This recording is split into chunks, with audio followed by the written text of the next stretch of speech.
Hello बच्चों, आज हम देखेंगे नेक्स्ट पार्ट ऑफ इलेक्ट्रोलाइसिस। जो हम इंट्रोडक्शन दिए थे उसका हम आगे देखे थे। इंट्रोडक्शन में देखे थे कि इलेक्ट्रोलाइसिस का मतलब होता है हमारा इलेक्ट्रो मतलब इलेक्ट्रिसिटी होगा, लाइसिस मतलब ब्रेक होगा और दो भाग में ब्रेक करना है। ठीक है, ये हमारा क्या था, एंडोथर्मिक प्रोसेस था। इसमें डेल जी पॉजिटिव था और इस आपका नेगेटिव था, क्योंकि हम बाई फोर्स कह रहे थे। मतलब जो भी चीज़ हम बाई एक्सटर्नल फोर्स के द्वारा हम उसको एक्सटर्नल सोर्स, जिसको हम एक्सटर्नल फोर्स भी कह सकते हैं, के द्वारा हम उसको इलेक्ट्रिसिटी प्रोड्यूस किए थे। तो मतलब इलेक्ट्रिकल को केमिकल में कन्वर्ट किए थे। ठीक है, तो इसमें क्या होता है, एक्सटर्नल सोर्स के द्वारा हम करते हैं। तो इसमें होता है कि जैसे हमारा क्या है, इसमें दो इलेक्ट्रोड एक ही कंपार्टमेंट के अंदर होता है, जैसा कि हम बताए थे कि। और जो डेनियल सेल था या फिर आपको उसको गैल्वेनिक सेल कहते हैं या वोल्टिक सेल कहते हैं। ठीक है, सब उसके अंदर क्या था, हमारे दो अलग अलग कंपार्टमेंट लेते थे। लेकिन यहाँ पर हमको लगता है इलेक्ट्रोलाइटिक सेल के अंदर हम सेम कंपार्टमेंट के अंदर दो इलेक्ट्रोड रहता है हमारा। तो एक एनोड होगा, एक कैथोड होता था। वहाँ पे एनोड हमारा क्या होता था, एनोड के लिए हम क्या करते थे, लोन वर्ड यूज़ करते थे, है ना। एनोड होगा तो नेगेटिव होगा, लेकिन यहाँ एनोड होगा तो पॉजिटिव होगा। ये एनोड हो गया, और कैथोड होगा तो नेगेटिव हो जाएगा। ठीक है, अब आपका क्या होगा, आप Na+ लेते हैं यहाँ पर और Cl- है। ठीक है, फिर Na+ है और Cl- है।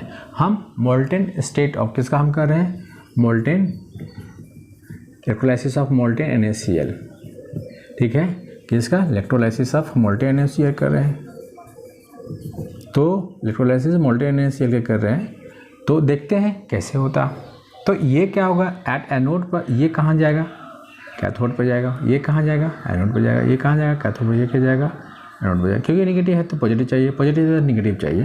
तो एट एनोड पर हमारा क्या होगा, एनोड पर क्या होगा, एनोड पर कौन जा रहा है, तो एनोड पर जा कौन रहा है, Cl क्या करेगा, इलेक्ट्रॉन, ये अपना इसका इलेक्ट्रॉन इसको दे देगा, है ना। तो दे देगा, तो इस तरह समझ लेते हैं कि इसका दो इलेक्ट्रॉन जो है रिलीज होगा। तो क्या बनेगा, Cl2 और दो इलेक्ट्रॉन। ठीक है, या Cl लेंगे तो हाफ Cl2 लिखेंगे, एक इलेक्ट्रॉन लिखेंगे, इस तरह से इसको, ठीक है, देते जाएंगे। यानी कि हम इसको बाय फोर्स कराते हैं, तो यहाँ हम सेल कांटेक्ट कराते हैं, एक को हम इसको जोड़ देते हैं और दूसरे पार्ट को हम इससे जोड़ देते हैं। ये हमारा इस तरह से जुड़ा हुआ रहता है। तो अब ये नेगेटिव है, फिर इसे ट्रांसमिट हो गए, इधर सबमिट होगा। अब ये पॉजिटिव वाला पार्ट इधर चला जाएगा, इसका नेगेटिव ले लेगा। फिर क्या नेगेटिव को ले लेगा तो क्या होगा, एट कैथोड पर क्या हो जाएगा, एट कैथोड पे हमारा क्या हो जाएगा कि ये जो आपका है, आपका Na+ एक इलेक्ट्रॉन इसका लेके यहाँ पर है Na+, एक इलेक्ट्रॉन न्यूट्रल हो जाएगा और यहीं पर आकर डिपॉजिट हो जाएगा। ये क्या हो जाएगा, Na हो जाएगा। तो यानी कैथोड पर क्या हुआ, डिस्चार्ज क्या है, ये कहाँ पर क्या है, डिस्चार्ज Cl2 रिलीज हो जाएगा, आपको एनोड हो गया। ठीक है, यही चीज़ अगर हम जैसे पिछले वीडियो लास्ट में बताए थे कि यही चीज़ अगर आपका एक्वस में हो जाएगा तो क्या हो जाएगा। तो यहाँ पर एक्वस जैसे ही वर्ड लिखते हैं एक्वस, इसका मतलब क्या होगा, वाटर हो जाएगा। तो वाटर के अंदर क्या हो जाएगा, एक H+ भी होगा और एक OH- भी होगा, तो दो पार्ट्स होगा। तो आपके पास पहले ही से NaCl था, उसके अलग दो पार्ट है, Na+ भी है और Cl- भी है। तो दो एनायन और दो कैटायन। अब है कि देखिए, पहले कोई एक जाएगा फिर दूसरा जाएगा, उसी तरह से फिर उसमें कोई पहले एक जाएगा फिर दूसरा जाएगा। तो उसमें अब आपके पास एनोड में ये तो हो गया मोल्टेन का, इसको हम डालते हैं। अब यही चीज़ अगर आपका एक्वस NaCl का केस आ जाएगा तो क्या हो जाएगा हमारा कि अब आपके पास दो, आपके पास कैटायन है, तो आपके पास H+ भी जाना चाहेगा इधर और Na+ भी जाना चाहेगा। और उसी तरह से आपके पास OH- है, OH- भी जाना चाहेगा, यहाँ पर H+ भी जाना चाहेगा, यहाँ OH- भी जाना चाहेगा, इस तरह से चल जाएगा। तो पहले कोई एक जाएगा फिर कोई दूसरा जाएगा। तो एट एनोड पर क्या होता है, ऑक्सीडेशन होता है, ऑक्सीडेशन। ठीक है, यानी कि एनोड पर ऑक्सीडेशन होगा, ऑक्सीडेशन के साथ इसका रिडक्शन पोटेंशियल कम होता है। अब हमको देखने पड़ेगा कि हमारे पास एनोड पर जा कौन रहा है, तो आपको OH- जा रहा है। ठीक है, और आपको क्या जा रहा है, Cl- जा रहा है। ठीक है, अब इस दोनों में से कोई एक पहले जाएगा। जिसका रिडक्शन पोटेंशियल कम होगा वो पहले जाएगा, ठीक है, जिसका रिडक्शन पोटेंशियल ज़्यादा होगा वो बाद में जाएगा। अब देखिए एनोड पर आपका दिया हुआ है, अब इसका दो सेल पोटेंशियल दोनों का दिया हुआ है, ठीक है, ये दोनों का दिया हुआ है सेल पोटेंशियल, ठीक है, यानी कि रिडक्शन पोटेंशियल दिया हुआ है किसका, तो आपका ये जा कौन रहा है, OH माइनस कहिए, या इसको आप इसको वाटर जब भी हम दिखाते हैं तो इस ढंग से दिखाते हैं। तो इसका जो रिडक्शन पोटेंशियल क्या है 1.23 है, इसका जो रिडक्शन पोटेंशियल है 1.36 है, तो लगभग सेम है।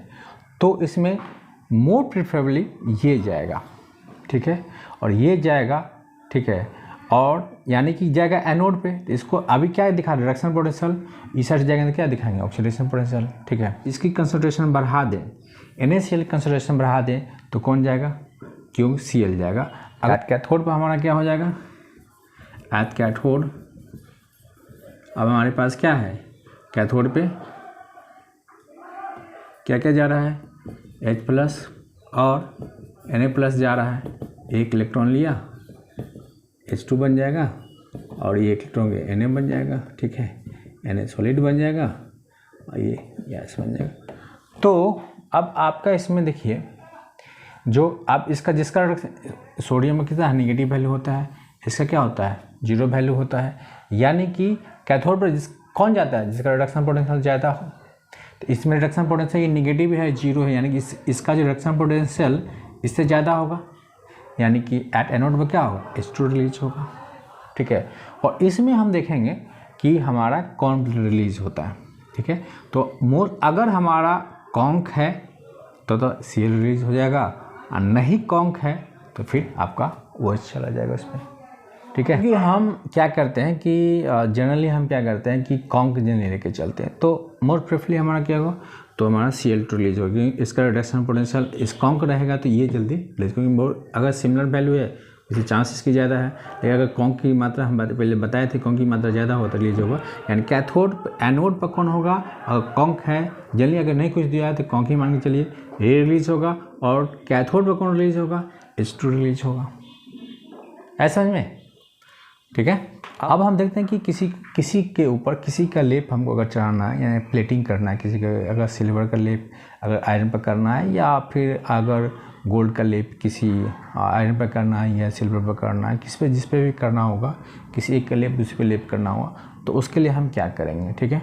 तो देखते हैं हमको किसी रॉड पे क्या करना है, कोई जिसको हम यहाँ पर जिसको प्लेट करना है, जो कोई भी चीज़ हम लेते हैं जिस पे हमको प्लेटिंग कराना है, मैंने कोई ऐसा कोई चीज़ लेते हैं जिस पे प्लेटिंग करना है, सोना का चैन है, जो भी लेना है उसको अगर इलेक्ट्रो प्लेटिंग कराना है, ठीक है।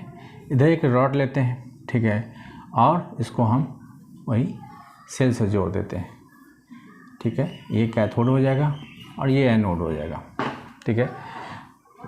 अब आप जो जैसे हमको अगर सिल्वर के इस पर लेप चढ़ाना है तो हम Ag का रॉड लेंगे और AgNO3 हम एक्वस ये सोल्यूशन ले लेंगे, इसमें हमको क्या Ag+ का एक्वस सोल्यूशन रहेगा। अब ये क्या है, Ag जो यहाँ से रिलीज हो गए Ag+ के रूप में जाएगा, यानी कि Ag जो है एट एनोड पर क्या होता है ऑक्सीडेशन होता है, Ag किस में जाएगा Ag+ में जाएगा और एक इलेक्ट्रॉन को रिलीज करेगा।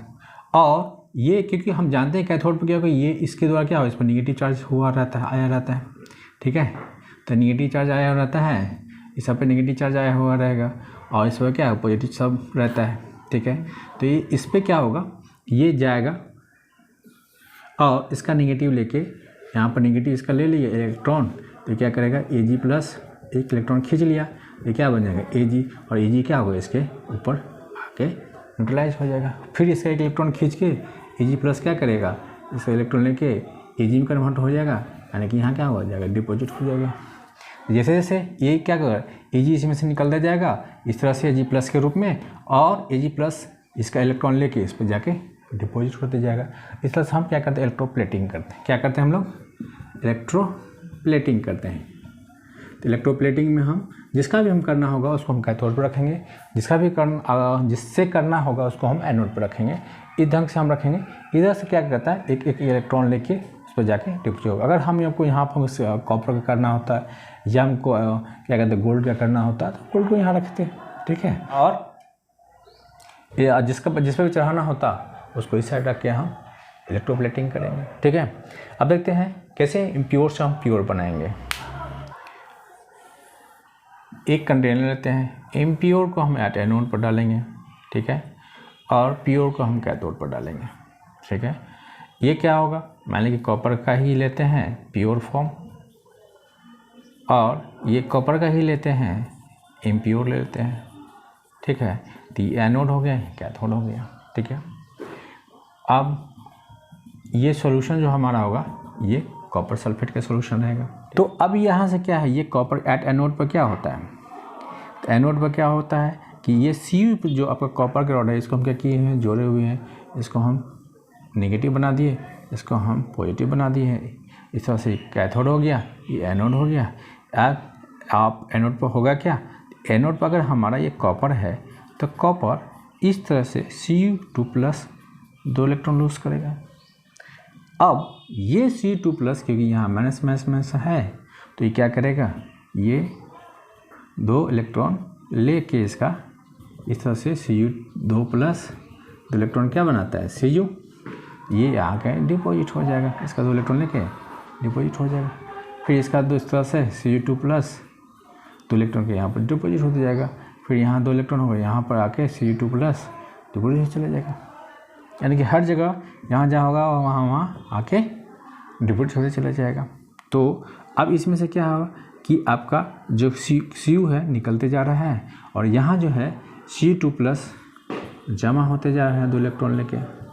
ठीक है, तो ये मोटा होते चले जाएगा इस तरह से, इसका लेयर इस तरह से इसका लेयर मोटा हो जाएगा, और ये क्या होगा, ये जो है इस तरह से इसमें से निकल जाता है, और जो इसका जो इम्प्योरिटी पार्ट है नीचे आके क्या करता है, जमा होते जाएगा, जिसको हम लोग एनोड मोड कहते हैं। ठीक है, इस तरह से हमारा होते चला जाएगा। ठीक है, तो इस तरह से हम इम्प्योर को प्योर हम इलेक्ट्रोलाइसिस के द्वारा कर सकते हैं। अब देखते हैं इसका हम लोग क्वांटिटी एस्पेक्ट देखेंगे कैसे काम करता है, क्योंकि ये अब ये जमा होता है। ठीक है, अब यहाँ हम जमा करवाए, ठीक है, कॉपर आगे जमा हो गया, ये प्लेटिंग के अंदर जमा होता है, तो एक लेयर का दूसरा लेयर चढ़ता है। अब इन देखिए, तो ये जो लेयर चढ़ रहा है हमारा, तो कितना चढ़ेगा, ठीक है, तो फिर उसको टेस्ट किया गया, कितना हम चार्ज सप्लाई करते हैं। जितना हम चार्ज सप्लाई करते हैं और जितना देर तक चार्ज सप्लाई करते हैं उतना आपको वहाँ डिपॉजिट होगा। अगर 1 घंटे तक चार्ज किए और ज़्यादा चार्ज किए तो ज़्यादा डिपॉजिट है, आधा घंटा तक किए, कम चार्ज किए या ज़्यादा चार्ज किए तो, क्योंकि चार्ज बराबर हमारा क्या होता है, Q बराबर I/2। आप जो अगर ये ज़्यादा सप्लाई कीजिए चाहे ये कम कीजिए, ये ज़्यादा टाइम दीजिए कम सप्लाई कीजिए, मतलब Q कितना जा रहा है उसके हिसाब से आपका जो है वो वहाँ पर जमा होते चले जाएगा। ठीक है, तो इस हिसाब से इसका क्वांटिटी एस्पेक्ट कितना जमा होगा। तो इसमें फ्राइडे साहब जो है नियम दिए थे कि फ्राइडे फर्स्ट लॉ कहता है कि कहते हैं कि amount of weight deposited on electrode directly proportional to amount of charge supply. जितना, क्योंकि जितना डिपॉजिट हुआ वो किसका होगा, जितना हम चार्ज सप्लाई किए, यही हमारा फ्राइडे फर्स्ट लॉ है। ठीक है, इसी तरह से सेकेंड लॉ है, क्योंकि सेकेंड लॉ में हम अलग अलग कंपार्टमेंट यूज़ करते हैं, अलग अलग रॉड यूज़ करते हैं, तो वहाँ पर वेट नहीं हम इक्विवेलेंट लेते, वो हम देखते हैं, प्लेस को हम डील कर लेते हैं। तो Friday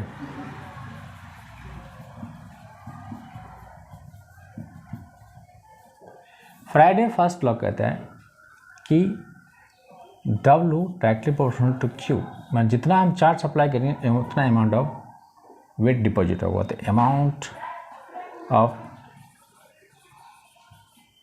wait deposited directly proportional amount of charge supply. Charge क्या किया हम लोग, सप्लाई की, उसका डायरेक्ट रिलेशन हो जाएगा। अब देखिए W बराबर हम लिखते हैं ZQ, इसको हम मैकेनिकल इक्विवेलेंट कहते हैं या प्रोपोर्शनलिटी कांस्टेंट कहते हैं, प्रोपोर्शनलिटी कांस्टेंट या मैकेनिकल कांस्टेंट कहते हैं। देखिए, और Z का वैल्यू जो होता है, Z का जो वैल्यू आता है कैलकुलेट करने के बाद EY96500, और ये हो जाएगा, इसका Z का वैल्यू हो जाता है, और E बराबर हो जाता है ई इक्विवेलेंट वेट है तो ए बाई एन, ए क्या होता है एटॉमिक वेट होता है, बट एन क्या होता है वो एन फैक्टर होता है।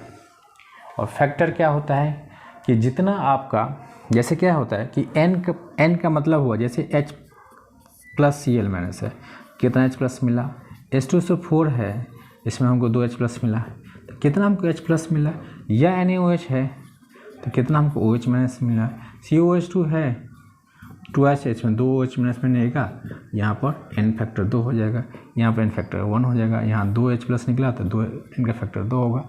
ये पहले में अगर मोल कंस्टेंट पढ़ें तो ठीक है, तो ये समझने की कोई ज़रूरत नहीं है। जैसे क्या देगा कि कॉपर सल्फेट देता है, ठीक है, तो कॉपर सल्फेट देगा तो लिखिए कॉपर सल्फेट, तो इसमें क्या होगा कॉपर का 2 चार्ज होगा, जो चार्ज होगा वही यहाँ पर लिख देना है, ठीक है। जिंक का चार्ज अगर 2 प्लस है तो वही लिख देना है 2। अगर एल्युमिनियम दिया है तो Al3 प्लस होता है, इसका n का वैल्यू होगा 3।